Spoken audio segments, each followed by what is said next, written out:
Sayang ang mga pinagpaguran, may isang araw naman na pwedeng ang lahat tabunan. Kung yan ang pinagkukunan pang abot sa iyong magulang, pero dapat ang sarili wag na wag mong pagdamutan. Yo!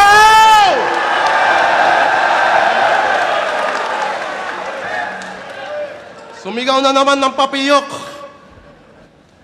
Tangina mo, yan yung sinasabi ko sa iyo, yung sigaw mo pambakla. Ganyan si Hades sa ilalim pag nagapangan ng daga. Tsaka bago ko i-battle tong bago ko pa i-battle gago ka, Lons.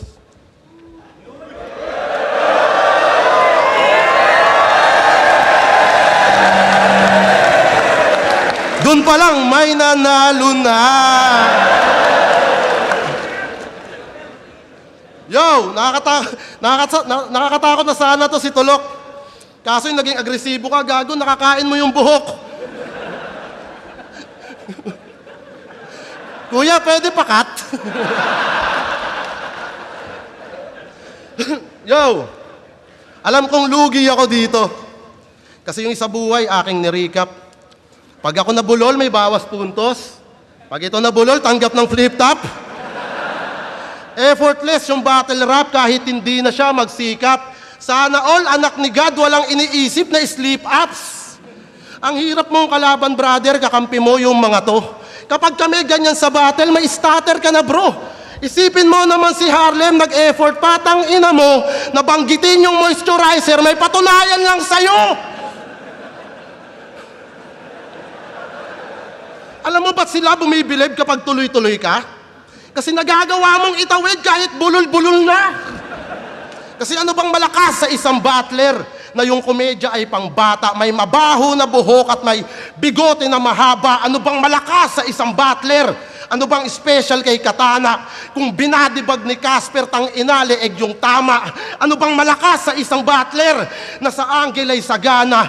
Kung kay Pistol yan na master at ngayon kapangkapa niya, ano bang malakas sa isang battler? Kung ginagawa niya, inagawa na. Special lang yung karakter pero walang special sa Katana. Yung mga napulot mo sa main door, tinagpi-tagpi mo lamang, boy. Pagtapos ko sa prutas vendor, may estilo na chapsoy. Tapos ako yung puro making, halos wala na daw nagbago. Kahit tanggalin yung making, nang sisibak pa rin to gago. Sumampa ako ditong pamilyado, pero ngayon ay single na ako. Pakilala mo sa akin ate mo, papakitaan ko kayo ng bago. Kasi si GL na daw yung bagong meta. At kung malakas nga tong punyeta, dapat na call out ka na niya. Habang ako, tamang jakul lang sa kubeta, wala akong dapat patunayan sa kanya. Kasi ako yung dahilan kung ba't lumakas siya parang Thanos. Na-motivate ko ng maayos at mas sumikat yung pangalan na shoutout pa ni Leo Marcos. Alala ko na pera na ngayon, GL, sino ka ba? At yung Supremo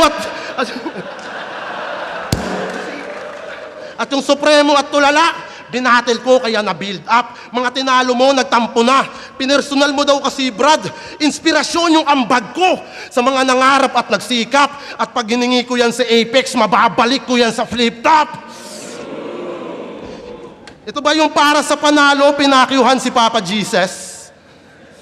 Pag biniro ka ng Diyos, gago, wag kang magpapa-Gcash.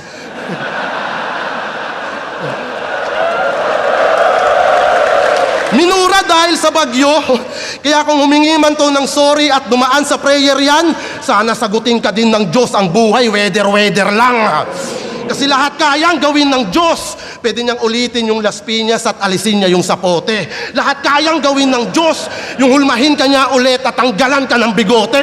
Lahat kayang gawin ng Diyos. Pwede kang patawan ng kamatayan at sa susunod mong rounds, pwede kang atakihin ng biglaan pero di ko aasa to sa Diyos.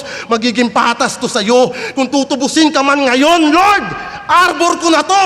Ako papako dyan sa cross base sa kanyang binitawan na walang ibang magtutubos sa ginawa niyang kasalanan. Kaya paano ka magdarasal sa sitwasyon na mas kailangan kung di ka niya pakikinggan dahil hindi mo siya kailangan? Ito ba yung tatapat niyo sa akin? Para lamang magpasikat sa slogan ko malas? Kung komportable sa ilalim, di na para pamurahin mo yung nasa itaas. Para manalo, damay Diyos, halos hindi nag-alinlangan. Si Enigma nga na atheist, puta, napailing na lamang. Papabor lang daw si Arik sa bastos mo na galawan. Kung sa bigayan ng TF, doon mo sabihin, boss, hindi kita kailangan. Pinakita ko lang yung ating gap, di mo pa deserve yung title cup. Isang buwan kang tumakbo sa isip ko para gawin lang runner-up. Yung 3 laban ko, Yung 3 laban ko, mahina. Pasensya sa mga nag-abang. Sinasapat ko lang yung linya para sa kalaban lumamang. Lumabas na yung tunay na ako. Ika'y hati-hati na lang. Di ka namang malikmatang. Ito na yung lip cam na pang tournament. Kararating pa lang. O, nagparo din ng Soro. Baka sabihin nyo, ang chip. Pinakita ko lang na yung katana kayang ma-handle yan ng lip. Flip-top game! Nandito na tayo sa main course. Asahan nyo, wala tong tapon, bawal na yung lame boss. Yung komportable sa ilalim, binaba ni Kratos. At kung si Hades may katana, ako may Blade of Chaos! Mula sa iba't ibang batala, lakas ng tangan kung sandata. Buburahin kita sa mapa. Marapat lang na si katana mamatay sa ngalan ng espada.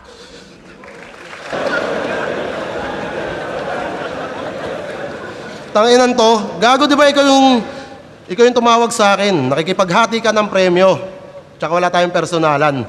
Hinawakan mo mukha ko, pakurot ako ng bigote. Tingnan mo ha. Masakit. Kasi may grass cutter. Yo, round 2. Siguro ang hirap mong hanapin kapag mga MC ay nag-outing. Baka sa silong ng cottage to matulog, tsaka doon na rin kumain. At kung subukan mong yayain, alam ko na, sagot mo sa amin. Sige pare, enjoy lang, komportable si Hades sa ilalim. Tangin ang slogan yan, pang aso. Napanood ko mga laban mong antigo. Pareho pala tayong may pustiso. Pero ang pinagkaiba lang natin, wala akong battle na bungal ako sa video.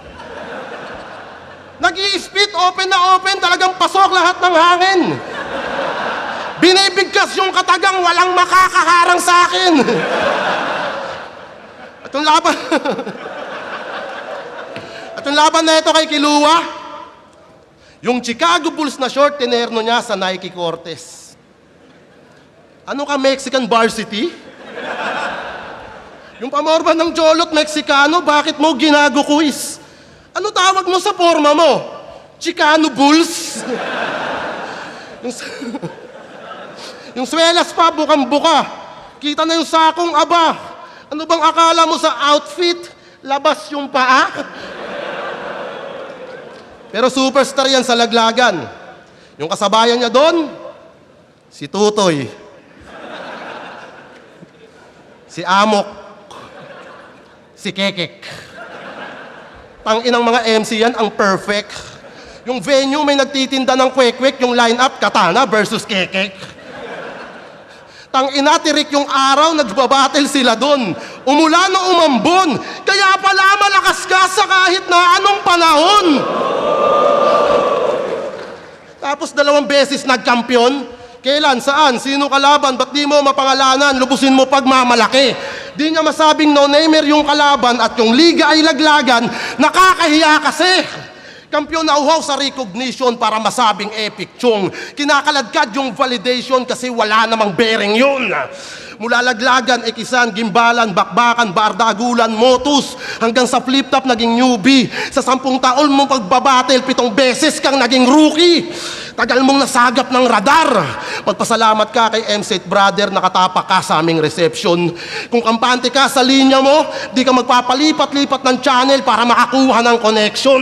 Ngayon ka palang gumaganap. Iba yung ating drop selection. Ngayon palang tunatatag. Ako matagal na akong na-mention. Malayo yung ating agwat. Efren Bata, JB Sukal, pag-usapan ay tumbok. Benji Rayala, Kuya Dennis, kung paramihan ng sundot. Kimbo Slice versus Katana, kung pataliman ng suntok. Utol Type versus Enigma, kung paramihan ng bokbok.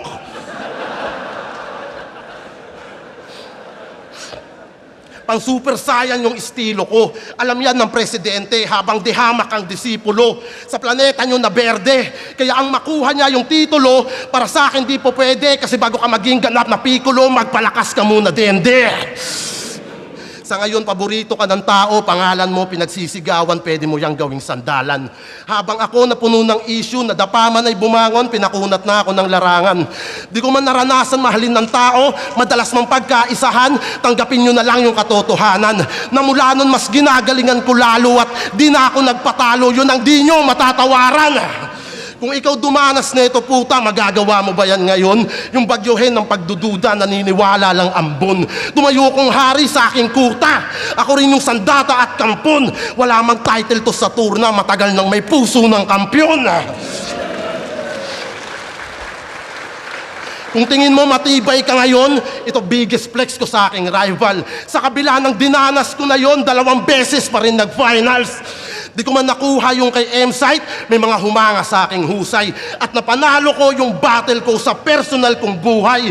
Na wala man mga tunay, nagawa pa rin magpugay. At higit pa yon sa hangad mo na titulo ng isa buhay. Mula sa taas hanggang sa baba, tinanggap ko kung ba't ganun. Inuulan ng mga kutya, binabaha din ng tanong. Nagtagsibol, nagtaglagas, patuloy lang na ng baon. Sabihin mo sa akin, sino sa atin malakas sa kahit anong panahon. Kung mas patok ka sa panlasa, ako'y wala namang reklamo. Sa'yo na pagtingin ng masa, sa akin yung tenga ng hurado. Simpleng lohikang malinaw, isasampal ko sa mukha mo. Sa mundo ng mga halimaw, di ka masasalba ng tao. Akin na lang, akin na lang. Akin na lang yun, yung panalo, akin na. Akin na lang. Kikinan to. Round 3. Eto napansin ko lang. Laban niya kay Jengwan sa Gimbalan. Yung buhok niya sakto lang at masasabi na clean cut. After 3 years, nagpamohoks, Jong Hilario na hip-hop. Sumunod na taon, nakamanban. Puta, wala pa ring feedback. Ganyan pala yung tamang hairdo para makapasok sa flip-top. Ganyan yung mga tipo ni Enigma. 7 years kang palipat-lipat ng barbershop pati ng channel. Pati hairstyle pinapungsoy para lang swertihin si Master. It means pang karakter ka lang kung babalikan at susumahin kasi kabatch na namin yan kung sa galing siya na humaling. Kasi 34 ka na, nakapasok ka sa ligas. Oh, tayo na to. Kasi 34 ka na, nakapasok ka sa liga sa edad na alanganin. Kakaruki mo pa lang, iaangat na jersey namin. Mas iconic yung karir kapag may B-side para sa akin at inabot mo sa liga yung batas at Jordan Allen. Pero nakapenetrate na siya at naging rookie yung Katana. Pero tangina, mas late ka pa sa TV ng Bisaya. Sobrang late mo, hayop ka. Buti pa yung Soro nung round 1, round 2 pa lang, pumasok na. Pero seryoso, sinumbatan nito si Diyos na pinaaral daw ng tsuhe nung nawala na yung papa. Habang siya, nagtrabaho ng maaga kasi yung pamilya di na kaya. Bakit parang kasalanan niya? Na di kayo parehas ng tadhana. Anggel pa ba sinisilip mo o may inggit na yang kasama? Kasi yung bigasan ni Mirage, siniraan niya kahit yung negosyo sagana. Kino-question niya din sa battle pagiging crowd favorite ni Manda. Itsura at fanbase ni St. Ice. Issue pa din, walang hiya ka. Mga positibong bagay na sa pilitang binababa niya. Kaya kapuri-puri nga ba yung ginagamit mong sandata? O baka naman hindi mo kayang makakita ng bagay na wala ka? Na-check mo ba yung FB ko? Kasi sa pangangalkal ng buhay, alam natin na hustler to. Concern lang ako sa kanya. Baka habang nagko-commute siya, makita niya, expander ko. Kaya wag mong isisi sa amin yung di mo nalasap bro, magribat ka dun sa magulang mo, wag mo yang i-bar sa harap ko. Estilo niya, saktan daw yung kalaban, ulol, kain ka buhangin. Kung sa kada silip mo ng angle, yung sugat mo mas lumalalim. Ginagamit mo lang yung battle rap sa subliminal mo na pag-amin. Kasi sa napili niyang estilo, tanging niya e-express niya dito mga hinanakit niya sa damdamin. Sa ganyang atake at paglusob kalaban man ay naligpit, kayakap mo pa rin pagtulog yung puot at inggit. Mas dapat yata laser sword, pangalan netong binitbit, kasi yung sandata niyang panira, hinuhugot sa dibdib. Hinuhugot sa dibdib, tas tawag nyo dyan, creativity. Kasi gawain niya, Yung positibong enerhiya gagawin niyang negatibo para makasulat ng talata. Habang yung issue ko kay Looney nung nakalaban ko si GL, nagamit ko bilang sandata. Mga positibo, sinisira niya. Creative nga ba tong katana? Kung mas nagawa kong mapagana kahit mga bagay na sirana. Kaya halukayin mo lang yung buhay ko. Ipakita mo sa akin yung di nyo pa nasisilayan. Sanay akong sarili ay sugatan, alam ko din kung paano yan lunasan. Magaling ka daw sa anggulo, so paano mo mahahanapan yung pagkataong pinagtibay ng lakas ko't kahinaan. Kaya pak, tatatakbo, pangwak yung galaw mo, wag ka nang sumilip sa wall ko, pader na tong kaharap mo. Galing na ako kay Apex at kay Looney. Lungkot at pagsisisi, mga pinagdaanan ko laban sa estilo mong napili. Nagmistulang si Colossus, pinatibay yung sarili, kaya di tatagos itong katana kahit ako'y magharakiri. Madali lang manakit kung sa ganyan kayo nasanay. Hindi ganyan ang manapik kung may concern sa bagay-bagay. Yung asunto ng utol mong si Gabi, pwede ko dito yun idamay. Pero kalaban lang kita, Berhel, hindi kita kaaway. Baliwala din yung talim kapag ubusan na ng bala. Si FPJ nga na panday sa barilyon na kilala. Kaya ka nga nagpaka-pistol at yung sarili dinaya kasi hindi ka din kampante sa pagiging katana. Marupok pa buto mo, hindi ka pa pwedeng pambungad. Masakit ang totoo, wala na diyang makakalunas. Sa napiling anggulo, yung kolorete niya humulas. Kapag silip kalaban mo, mahahanapan ka ng butas.